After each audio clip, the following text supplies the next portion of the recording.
ನಮಸ್ಕಾರ ದೇವರು. ಸಡನ್ಲಿ ನನ್ನ ಬೈಕ್ ಬೆಂಗಳೂರು ತೊಗೊಂಡು ಹೋಗ್ಬೇಕಾಗಿತ್ತು. ಟ್ರೈನಿಂಗ್ ಕೇಳಕ್ಕೆ ಹೋಗಿದ್ದೆ, 5,000 ರೂಪಾಯಿ ಅಂದ್ಬಿಟ್ಟು. ಟ್ರೈನಿಗೆ ಕಾಕೋತಡಿ ಅಂತಂದು ನಾನು ತೊಗೊಂಡೆ. ನನ್ನ ನಂಬರಿಗೆ ಜ್ವರ ಬಂದಿದ್ವು. ಸೊ ಹಿಂಗಾಗಿ ಅದಕ್ಕೆ ಔಷಧ ಕೊಡಿಸಿ ಅದನ್ನು ಮೈ ತೊಳೆದು ಬಿಟ್ಟೆ.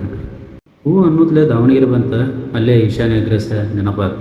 ಅಲ್ಲಿನ ಸ್ವಲ್ಪ ತಿಂದ ಬಿಟ್ಟನು. ದಾವಣಗೆರೆ ಮುಗಿದ ಮೇಲೆ ನೋಡ್ರಿ ಎಲ್ಲ ಮಲೆನಾಡು, ಎಲ್ಲ ಕಡೆ ಹಚ್ಚ ಹಸರು, ನೋಡಾಕ ಸ್ವರ್ಗ.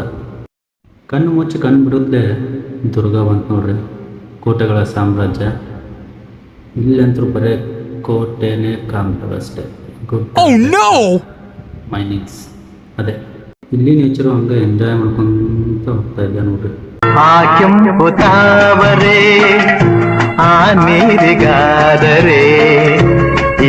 ಕುಂತ ನನ್ನ ಬ್ಯಾಕು ನಂಗೆ ಭಯ ಅಂತ ಸೈಡಿಗೆ ಹಾಕಿ ಚಹಾ ಕುಡ್ಕೊಂಡೆ ನೋಡ್ರಿ. ಫ್ರೆಶ್ಶಾಗಿ ಚಹಾ ಕುಡಿದು ತುಮಕೂರಿಗೆ ಎಂಟ್ರಿ ಆದ ನೋಡ್ರಿ. ಬಂದ ನೋಡ್ರಿ ನಮ್ಮ ಮಳೆ. ಅಷ್ಟೆಲ್ಲ ಮುಗಿಸುತ್ತಲೇ ನನಗೊಂದು ಇನ್ಸ್ಪೈರ್ ಸಿಕ್ತಿರಿ. ಇಷ್ಟ ಹುಬ್ಬಳ್ಳಿಯಿಂದ ಬೆಂಗಳೂರಿಗೆ ಬರೋಕಂದ್ರೆ ಎಷ್ಟು ಎಕ್ಸ್ಪೀರಿಯನ್ಸ್ ಆಯ್ತು ನಂಗೆ. ಇನ್ನು ಇಡೀ ಇಂಡಿಯಾನ ಸುತ್ತಬೇಕಂದ್ರೆ ಎಷ್ಟು ಎಕ್ಸ್ಪೀರಿಯನ್ಸ್ ಆಕೈತೆ ಅಂತಂದು ಯೋಚನೆ ಮಾಡಿದೆ. ಅದು ಮುಂದೆ ಪ್ಲ್ಯಾನ್ ಮಾಡ್ತೇನೆ. ಮತ್ತೆ ಸಿಗ್ತೀನಿ ರೀ, ಬಾಯ್.